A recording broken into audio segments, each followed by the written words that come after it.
Hello everyone and welcome to our module on membranoproliferative glomerulonephritis.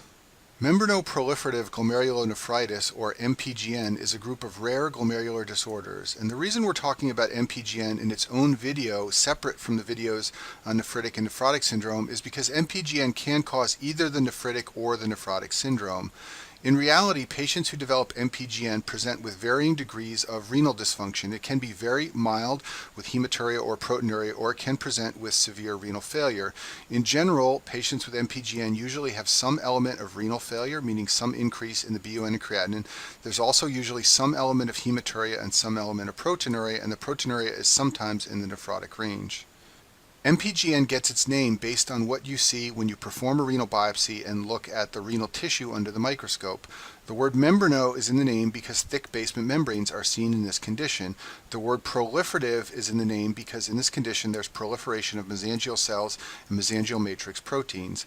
On the bottom left side of the screen is a normal glomeruli that you would see in a normal kidney.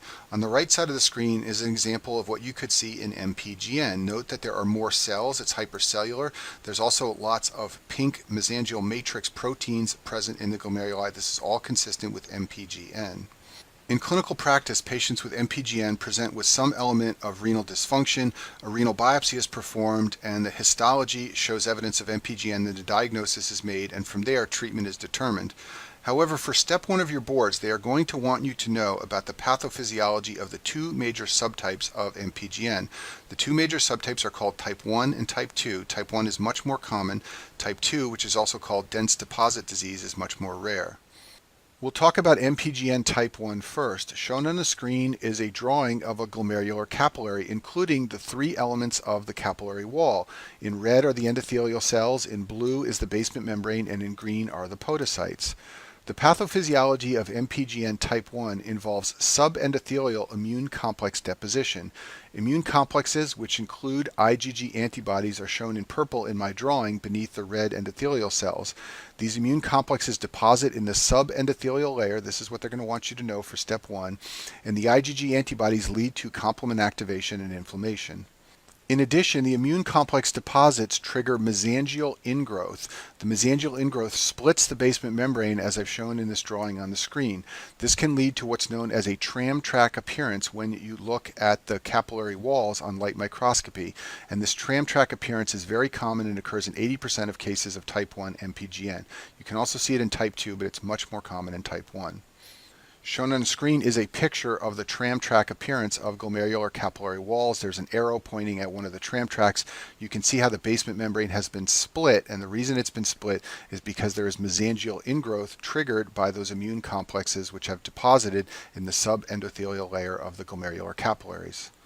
Because the pathophysiology involves subendothelial antibodies and immune complexes, if you perform immunofluorescence staining of renal biopsy samples, you will see a granular appearance of the kidneys when you stain for IgG and C3. Granular immunofluorescence staining is the type of result you get anytime you have a process that involves immune complex deposition in the glomeruli. Mpgn type 1 can be idiopathic, however, it is also associated with a number of other conditions. Two of them that are high yield for you to know for step 1 are that Mpgn type 1 is associated with hepatitis B and hepatitis C infection. Mpgn type 2 is the more rare form of Mpgn. It's also called dense deposit disease. And the reason it's called dense deposit disease is because electron dense deposits build up in the basement membrane. I've shown these in purple in this drawing on the slide here. The reason for these electron dense deposits is not completely understood, but it is believed that they are mediated by complement overactivation. Importantly, IgG is usually absent in cases of Mpgn type 2, so if you perform immunofluorescence staining like we described earlier, you will not see positive immunofluorescence staining for IgG in cases of Mpgn type 2. The reason this disorder is called dense deposit disease is because these dark ribbons form in the basement membrane as shown in this electron microscopy image on the screen here.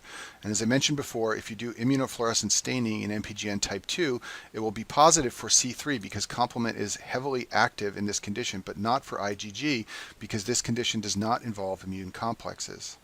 Shown on this slide is the most important feature of Mpgn type 2 for you to remember for step 1 of your boards, and that is the fact that Mpgn type 2 is associated with the C3 nephritic factor. It's also called the C3 convertase stabilizing antibody. This antibody is found in over 80% of patients who have Mpgn type 2 or dense deposit disease. Recall from immunology that C3 convertase is part of the complement system, and it activates complement via the alternative pathway. Now, normally C3 convertase is not very stable. However, in patients with Mpgn type 2, they have an antibody called the C3 nephritic factor, which stabilizes C3 convertase. This leads to overactivation of the complement system, and that is believed to be the pathophysiology of Mpgn type 2 or dense deposit disease. This also leads to consumption of complement proteins, and therefore, if you test the complement system, you will find evidence of hypocomplementemia. This is because of reduced levels of C3 in the serum as a result of overactivation of the complement system. Mpgn type 2 is mostly a disease of children. Most cases happen in children 5 to 15 years old, and half of these children develop end-stage renal disease and end up on dialysis within 10 years of diagnosis. I'll finish with this summary slide. Remember that Mpgn presents with a wide spectrum of renal dysfunction that can range from mild hematuria and proteinuria all the way to the full-blown nephritic or nephrotic syndromes. A renal biopsy will show evidence of hypercellularity and thickened basement membranes. In the table on the bottom of the screen, I've summarized the key differences between Mpgn type 1 and type 2. Type 1 involves immune complex deposition in the subendothelial layer. This leads to splitting of the basement membrane and the appearance of tram tracks on light microscopy. And then finally, type 1 is associated with hepatitis B and C. Mpgn type 2 is a complement-mediated disorder. It's especially mediated by C3. It involves dense deposits in the basement membrane. You can see the dense deposits on electron microscopy. And then finally, type 2 is largely a disorder of children. And that concludes our module on Mpgn.